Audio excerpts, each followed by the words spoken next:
Hey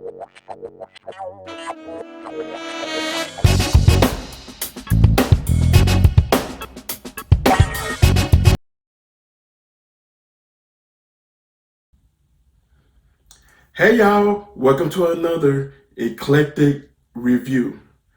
I'm the Eclectic Blerd, and today we're going to be doing WandaVision, episode 8, entitled Previously On.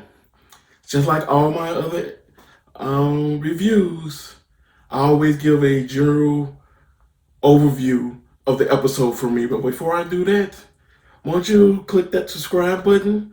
Subscribe to become one of my eclectics. Hit the like button, make some comments so we can discuss the show as well.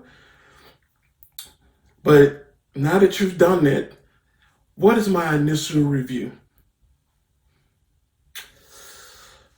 Okay. Woo-wee! I love this episode. And the reason I love this episode so much is I'm a person that loves character development. And this episode continues to build up the character of Wanda Maximoff. And for y'all who don't know, he didn't watch the first few episodes of this eclectic review with WandaVision, Wanda is my favorite character in the MCU.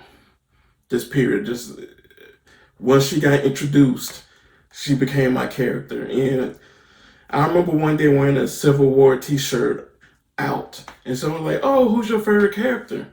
And, they're like, oh, Captain America, it's Black Panther. But for me, it was always her.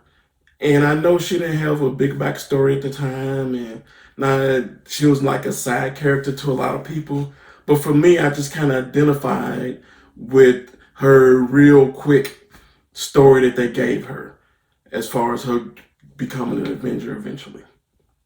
And so that's why I love this so much. And at the same time, Elizabeth Olsen has been doing such a great job playing that character.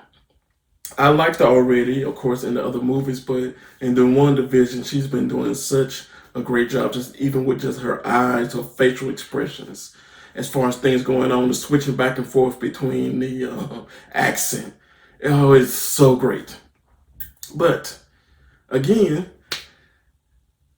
as you know, I just love this series. But again, it's about my favorite MCU character, so I'm probably more biased than most people. This episode, for some Marvel casualists, traditionalists, I'm not sure how much they would like it. Because there wasn't a lot of fighting in it and the normal things that people see. So it's a lot of character growing, character development in this episode. And for me, chef's kiss, man. Chef's kiss. But don't let me go too far into it. Let's go ahead and get into this review. Y'all ready? I'm ready. Let's get to it. This episode, entitled Previously On, of course, is basically origin stories. It's more Wanda's origin story, but they actually kind of sprinkle in a little bit of Agatha's origin. They take you back to, the witch trial, 1680s. And basically, she was accused of using black magic as a witch, which they're not supposed to be doing, right? And so they went and tried, I don't know what they were doing. It looked like they were trying to take her magic away or kill her. I couldn't tell because I'm really not as deep into the comics as some other people are. You can follow those people on Twitter and YouTube, and you'll get all the information you need on these characters. I just know kind of some top level stuff. I read a few comics here and there as far as Scarlet Witch is concerned and Agatha and all that. However, I digress. So they accused them of using black magic as witches. So they went to go put a spell on her, and I don't know if they're trying to kill her, take her magic.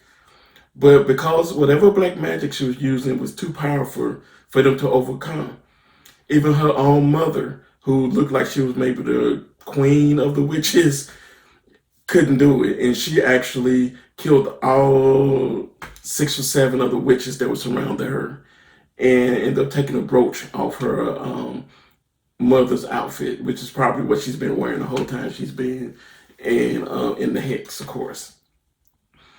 And based on that, you kind of see like, okay, she's a witch. She likes dark magic, so she's probably there trying to. Is she there to take the magic? What's going on?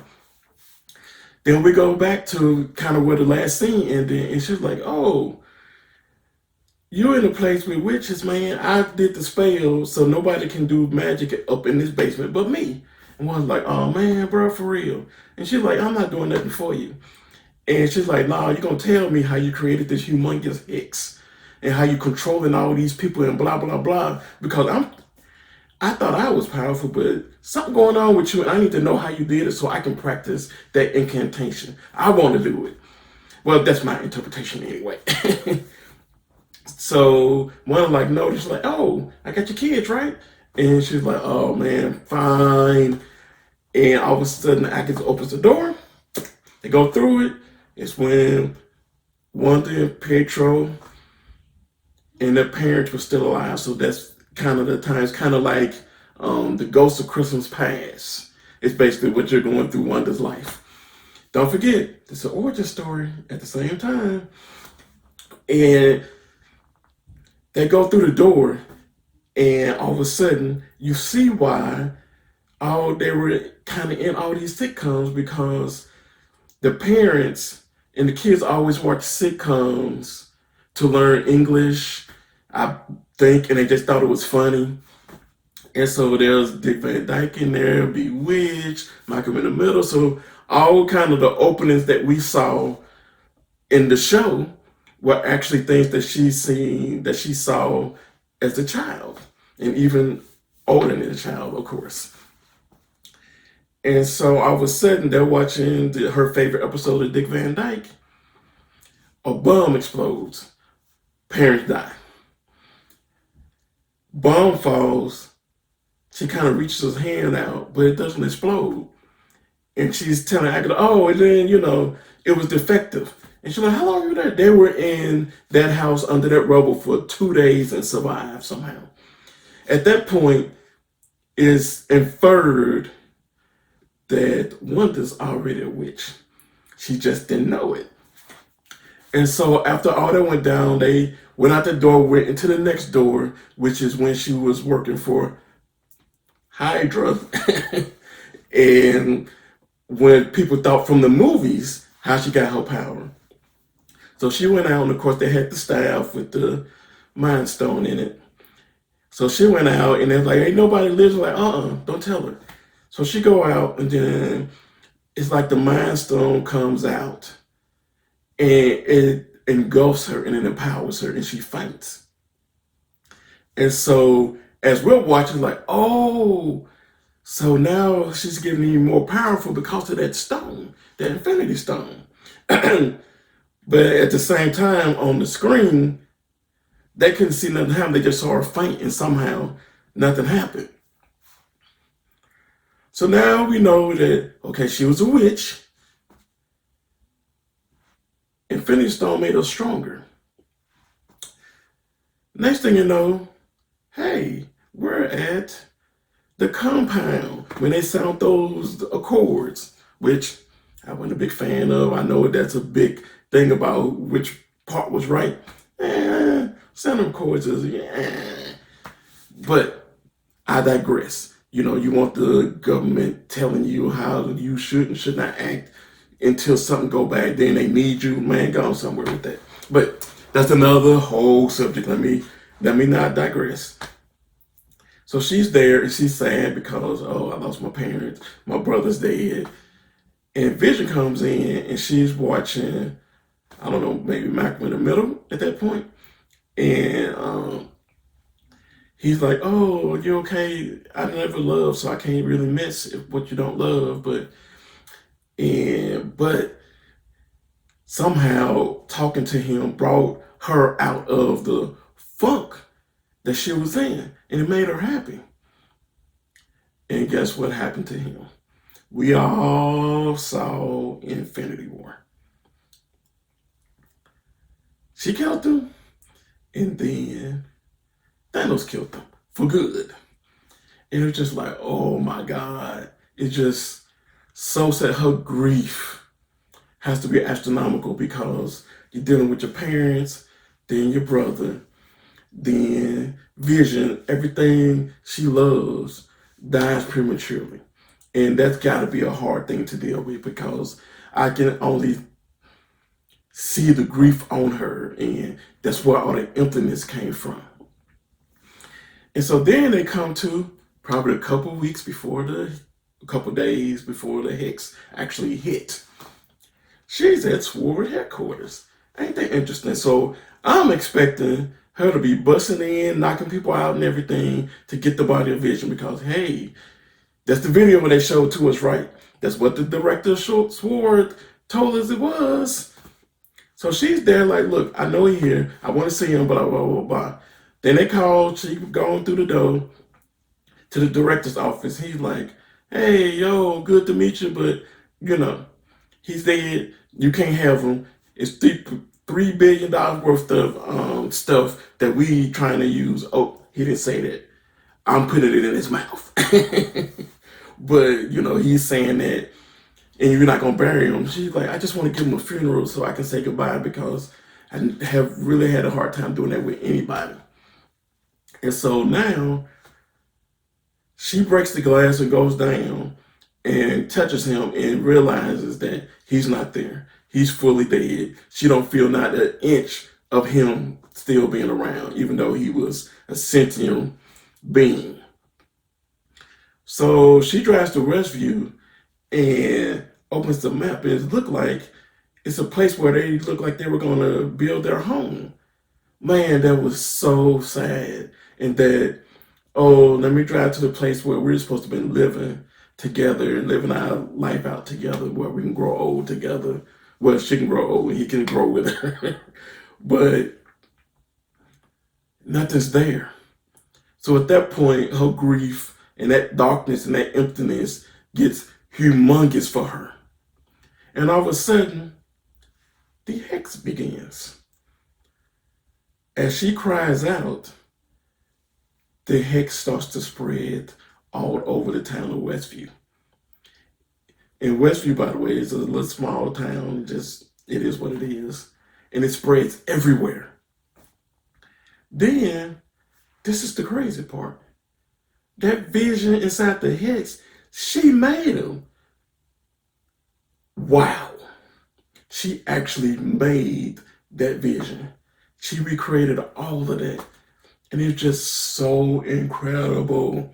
But again, I saw that, and then in the back of my mind, I'm getting nervous, like, oh my God, they made her super powerful. They really gonna kill her off soon, because these people in these nerd streets, they do not like overpowered characters, especially if it's a woman.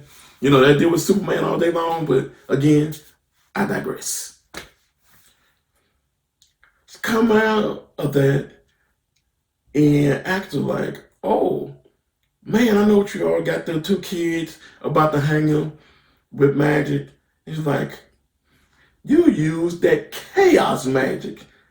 You a myth. You're not supposed to be living, bruh. But you're the elusive Scarlet Witch. Now, for some of these Marvel comic book folk, they probably loved that because they really called her that for the first time ever in the MCU, if I remember right, because I think they always called her Wanda the entire time. And in the end, of course, the director of Sword used the little thing that Wanda threw out from the Hex that they tried to blow her up with to power up a gray Vision to use as a weapon. And we know that's what he was doing, but they swerved us a little bit because everybody was thinking that's what was inside the Hex. But actually, Wanda created the Hex one.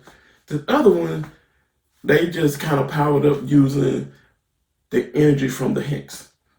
Ain't that something? So, that's the episode. For me, Wanda's story could not have been told in a movie. That's why sometimes you have to have TV shows. Everything doesn't have to be a movie. You don't have to have a movie for everything. TV shows work. Her arc, her character arc now, it's probably going to go from this side character that only a few people like me liked to where more people are going to like her now because she has one of the most powerful character arcs in the entire MCU. I'm not talking comics. I'm talking to the Marvel Cinematic Universe that we've been watching for over 10 years. As much as Cap's, as much as Tony's, we actually get her origin story. We revisit all the stuff that happened to her, and we see how things have bothered her and how her grief has turned her more powerful. And it's just so many, she's so complicated. And the complication of her character is really why I think I first fell in love with her and why I love her even more now. But again, if you're not into character development and you're not really into watching tie-ins to the rest of the universe, then I'm not sure how much you would like that episode. I personally loved it. It's one of the better episodes to me. Yes, one of the better episodes. And I would suggest anybody to go watch it. But there's no way you can watch WandaVision without starting at episode 1. You have to watch episode 1 all the way through. We're in episode 8 now, which means that we're supposed to have one more episode after this. And that's going to lead into what? Doctor Strange. It's not going to be a season 2. There's no season 2. Now, the way things working, this could possibly pop in and out of different things. It can pop into movies. It could possibly pop into other TV shows. And now we got to start thinking about when she had the kids, they were in the street. So which means Wanda has her power back. The chaos magic, as Agatha calls it. But don't forget, Monica's still there. I wonder what happened with her. Because they didn't give us what happened because, the end of the last episode in the post-credits. Or the mid-credits, sorry. And don't forget, Darcy's in the Hex still too. So we don't know what's going to happen, how it's going to happen. But all we do know is this. Them kids, them twins, they real. From this explanation of this episode, everything in there is real. It is not fake. So the twins are real. Vision's real. She created life. So we have to kind of get that concept, our head wrapped around it. And so they have a lot of things and a lot of directions they could go. Maybe just like Vision, the kids can't get out the Hex, otherwise they go away. It's the Hex that's keeping Vision alive. We know that because of a couple of episodes ago. And so I cannot wait what they do in the finale. Like I said, it's not going to be a season 2, but this is going to be a finale. And I can't wait to see what they do. Right now, this has been one of my favorite comic book series. Yeah, I know it's only going to be 9 episodes and all these things got 10 seasons. And you need to go watch the CW and all the Black Lightnings and the Flashes and the Flash points within Flash. And yes, that's all great. That's all great. And they're great shows. I just personally like this maybe because they were dealing with a character that I love the most. And again, Elizabeth Olsen, you're doing your thing. You're doing your thing. But again, I want to thank y'all again for coming. As we talked about WandaVision episode 8. Again, give us another subscribe, a like, a comment on anything that you want to talk about this episode. And if you want to follow me as I talk about other nerd things, blerd things, geek things. You can follow me on Twitter at Blerd Eclectic. You can follow me on Instagram at the_eclectic_blerd.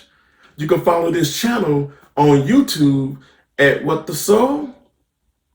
And again, I just want to thank y'all for coming through. I'm so excited for this. And be prepared, because we're going to be doing other videos. Like I already started the Stranger Things. We're going to be talking about that again as well. And we're going to got another top 4 coming out for y'all as well. So until next time, Eclectics, I'm out.